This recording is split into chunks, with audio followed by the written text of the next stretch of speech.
This is the SoCal Update. I'm Kara Santamaria.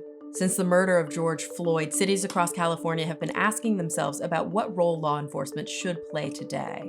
Coming up, we'll focus on one particular aspect: the handling of mental health crisis calls. It's Monday, May 24th. The police killing of George Floyd and others around the country and here in LA has energized calls to rethink the role of law enforcement in society. And amid those calls is a renewed push to stop relying on the police to handle thousands of mental health crises every year. KPCC's Robert Garova has been keeping track of reform efforts in LA. So, Robert, what are some of the ideas that you've been following?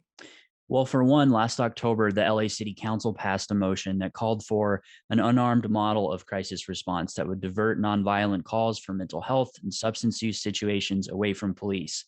In February, city staff told the council they plan to model the effort on the Cahoots program. It's out of Eugene, Oregon.